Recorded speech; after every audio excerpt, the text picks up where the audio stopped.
It was complete devastation. Soldier after soldier, soaked to the bone and shaking from fear and cold, stepped off the landing craft onto that terrible stretch of beach, only to be met instantly by a storm of German gunfire. This was supposed to be the turning point, the beginning of the end of the war. The biggest seaborne invasion the world had ever seen, was already falling apart. High-ranking commanders had confidently assured the troops that bombers and warships would clear the enemy defenses ahead of them. The beach, they said, would be ready for landing, but that promise was broken. The enemy positions remained untouched, the machine guns still roared, and the men walking into that chaos were unprotected. Private William Stump found himself pinned behind a seawall, one of many young soldiers thrown into the fight while their generals stayed back in secure headquarters far from the front lines. Everything around him screamed death bullets, zipped overhead, screams echoed, and the surf was turning red. Realizing that he might not live through the next few minutes, Stump decided he wanted one last cigarette. He turned to the soldier next to him and asked for a light. The man turned, and Stump immediately recognized the stars on his helmet. This wasn't just any soldier. He froze, realizing he had just spoken to a general, and quickly apologized. But the officer gave a calm and steady reply, telling him, "Not to worry, we're all here for the same reason," he said. That man was Brigadier General Norman Cota, the oldest soldier to land on Omaha Beach that day. He understood the fear around him, saw it in every man's eyes. They were terrified, stuck in place, unsure of what to do. And with their spirits crushed, they weren't going to take the beach. Cota knew something had to be done. He stood up among the chaos, bullets flying all around, and spoke with a calm voice that cut through the fear. "Gentlemen," he said, "we're being killed on the beaches. Let us go inland and be killed." It wasn't just a dramatic line, it was a desperate call to action. They had to move, or they were all going to die right where they were. That moment was just one part of a much larger operation. It was early in the morning, on June 6, 1944, the day known now as D-Day. At exactly 5:50 a.m., two American battleships, the USS Texas and USS Arkansas, began firing massive shells toward the German positions on Omaha Beach. These shells, some 12 and 14 inches in diameter, were supposed to destroy German bunkers, trenches, and weapons. Both ships fired 700 rounds each, a thunderous attack that should have crushed every enemy position and left the beach nearly clear. The plan was to shock the defenders, to make them too stunned or broken to resist. But that didn't happen. 10 minutes after the ships began their bombardment, hundreds of B-24 Liberator bombers flew overhead. They were carrying thousands of pounds of explosives meant to finish the job and blast a path for the infantry. But clouds covered the coast, and the bomber crews couldn't see the beach. New instructions came through their radios. Wait a few more seconds before dropping the bombs. It was safer to miss than to accidentally hit the boats full of American soldiers below. So they delayed in doing so. They dropped their bombs too far inland. Over 1,300 tons of explosives landed harmlessly in open fields, missing the German defenses entirely. At 6:25 a.m., the ship guns went quiet. 6 minutes later, the first wave of infantry would hit the beach. Company A of the 116th Infantry Regiment, part of the 29th Division, was heading straight for a deadly trap. Many of the men came from one small town in Virginia. They were known as the Bedford Boys' 31 young friends and neighbors from a community now riding toward almost certain death. In different landing craft, twin brothers Ree and Roy Stevens prepared themselves for what was coming. Before boarding, Ree had reached out to shake Roy's hand. Roy waved it off, smiling, thinking they'd see each other on the beach. That small gesture, unfulfilled, would become a haunting memory. At 6:31 a.m., the landing ramps dropped, and the nightmare began. German machine guns from heavily fortified bunkers, designated WEN 71, WEN 72, and WN 73, opened fire. These overlooked the narrow paths inland and had a clear view of the soldiers arriving. The landing craft had hit sandbars about 50 yards from shore, forcing the men to jump into deep water. Many of them carried heavy packs, weapons, and gear. Some sank immediately, pulled under by their own equipment. Those who stayed afloat had to wade through freezing water, while machine gun fire turned the sea around them into white spray and foam. Artillery shells exploded all around. Some soldiers tried to push wounded comrades ahead, dragging them toward the beach while leaving trails of blood behind them. It was chaos and death everywhere. Company A was almost entirely wiped out before it even reached dry land. Within just 15 minutes, 150 men had been reduced to only a few stunned and scattered survivors. German snipers on the hills aimed for officers and sergeants first, trying to break down leadership and leave the troops without guidance. Those who made it onto the beach found nothing but open sand, no rocks, no hills, no shelter. There was nothing to hide behind for hundreds of yards. Bullets cracked overhead. Explosions shook the ground. The few who reached the sand dropped, flat, pressing themselves into the wet earth, praying to live through the next few seconds. Special tanks called DD tanks, short for duplex drive, were supposed to come ashore and help the infantry.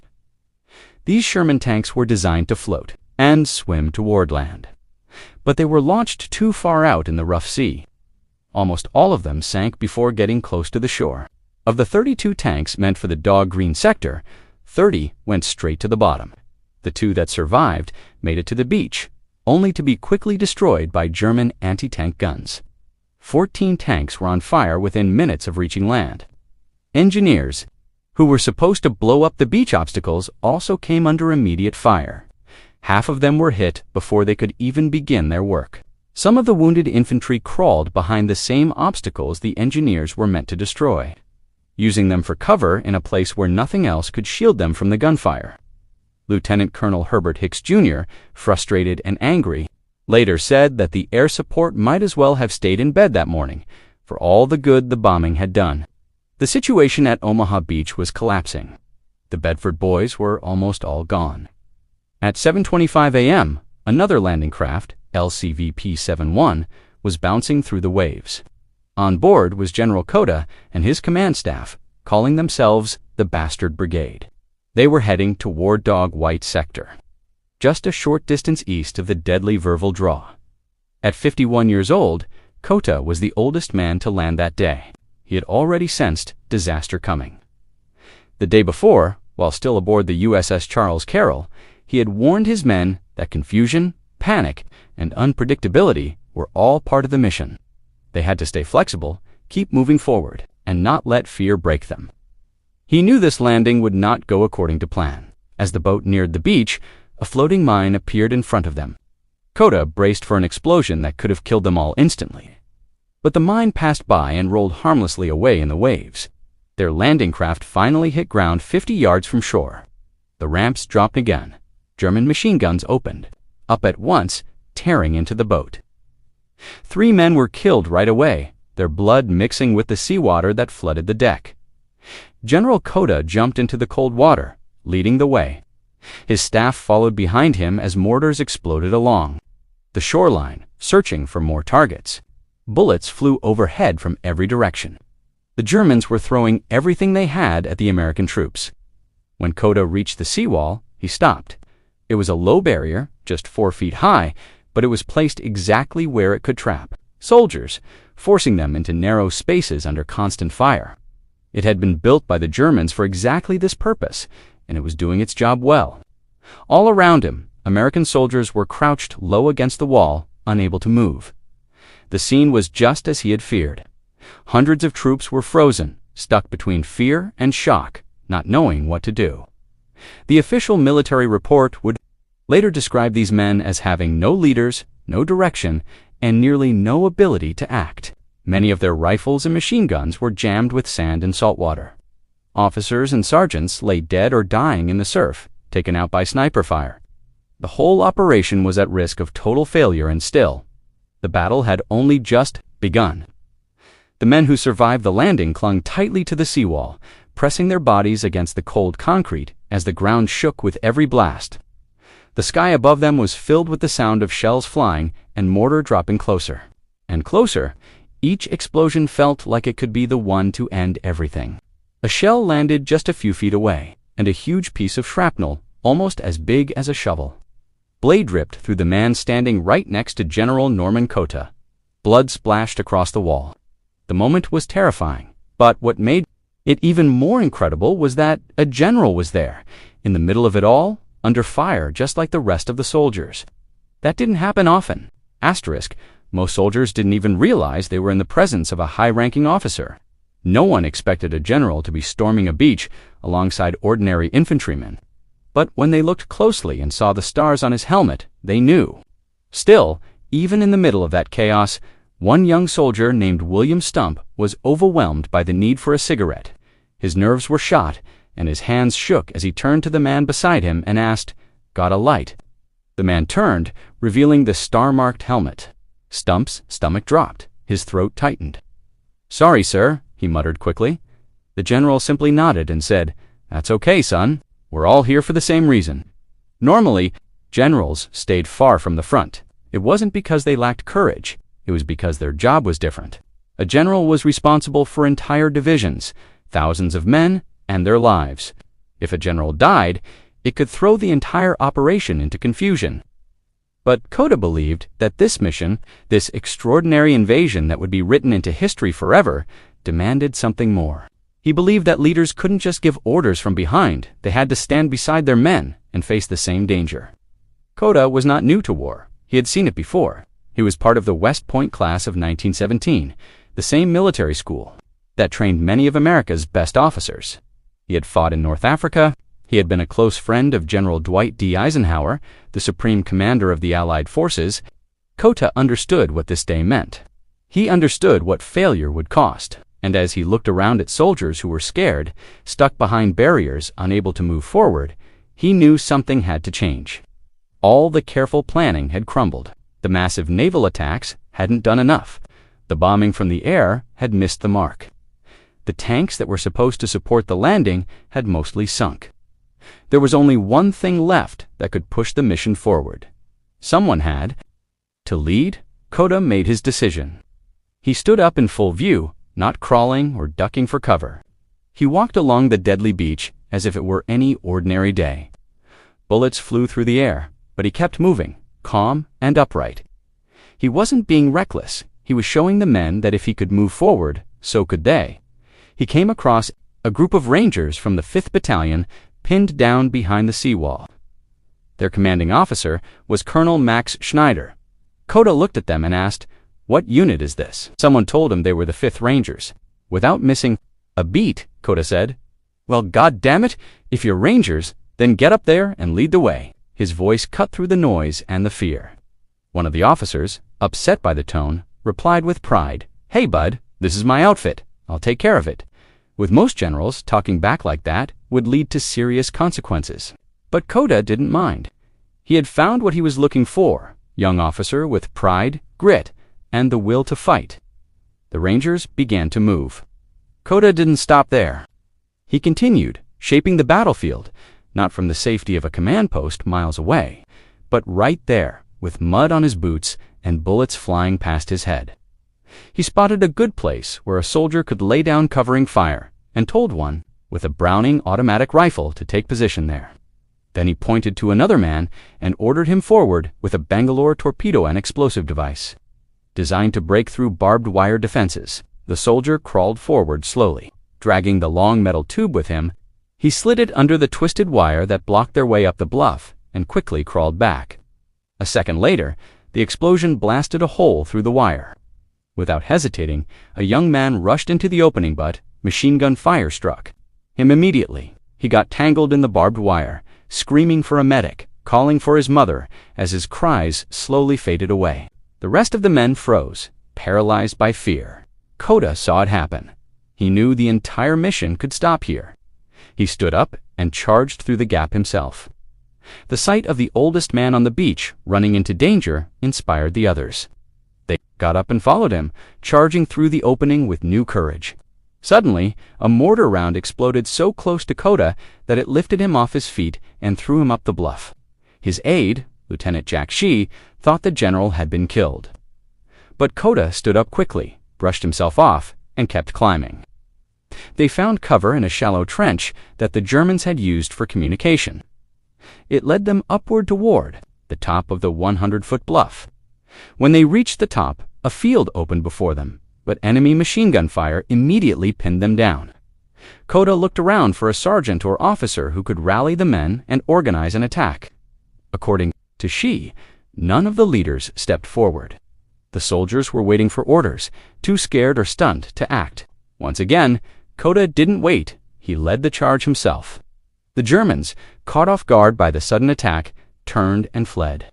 By 9 a.m., about 600 American troops had made it to the top of the bluffs. They had broken through one of the most heavily defended parts of Omaha Beach. Other small groups began pushing forward, inspired by what they had heard and seen. As more men reached the high ground, Cota welcomed them with a smile and a joke. "Where the hell have you been, boys?" It was a moment of relief, pride, and leadership that would never be forgotten. Cota had just led the first real success of the entire Normandy invasion. His words to the Rangers, "Lead the way," would go on to become their official motto forever.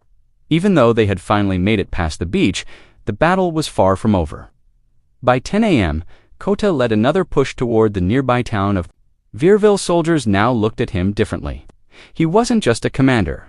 He was the man they were proud to follow, a leader who had earned their respect with action, not just words. As they moved, a German machine gun began firing from a spot 500 yards outside the town. Cota immediately sent a small group of soldiers to move around and attack it from the side. The Germans quickly pulled back. But even after hours of fighting, no tanks or supply trucks had arrived. Cota, unwilling to wait, took 5 men with him and went back down toward the beach to find out what was going on. As they moved, German soldiers opened fire from a cave. Lieutenant Shi later recalled that a few bursts of pistol and rifle fire were enough to bring the enemy down. But the path forward was still blocked by landmines. Cota acted quickly. He grabbed a German prisoner and forced him to lead the patrol through the minefield, while the Americans carefully matched his every step. Along the way, they passed the bodies of more than 30 men from the 29th Division, lying lifeless on the bluff path. Soon they found the source of the Dalea, huge concrete wall built to stop tanks. Engineers said they didn't have enough explosives to destroy it. Cota looked around and spotted a bulldozer tank loaded with TNT. Frustrated, he shouted, "Hasn't anyone got the guts to drive it down?" A young soldier stepped forward without hesitation. Cota clapped him on the back and said, "That's the stuff." The soldier drove the tank forward, and the wall exploded in a huge cloud of smoke and shattered concrete. By 4 p.m., the road was open. Tanks, trucks, and supplies began pouring inland through the opening. The invasion was finally gaining momentum. By nightfall, 34,000 American soldiers had landed at Omaha Beach, but the cost was heartbreaking. Around 2,400 men were dead, wounded, or missing. Among the fallen were 20 of the Bedford Boys, the most painful loss any single American town would suffer in one day during the war. Ray Stevens never got to shake his brother Roy's hand on the beach. That small moment they had postponed would never happen. The original invasion plan had fallen apart in nearly every way. But in the middle of disaster, one man's courage, one general's refusal to quit, turned near failure into a powerful and unforgettable victory. In the chaos of war, when everything seemed lost and hope was fading, it wasn't a perfect plan or advanced weapons that saved the day. It was courage. General Norman Cota showed the world what true leadership means. He didn't stand back, he stepped forward. He inspired broken, frightened soldiers to rise, to fight, and to win. His actions on that beach remind us that even in the darkest moments, one person's bravery can light the way for many.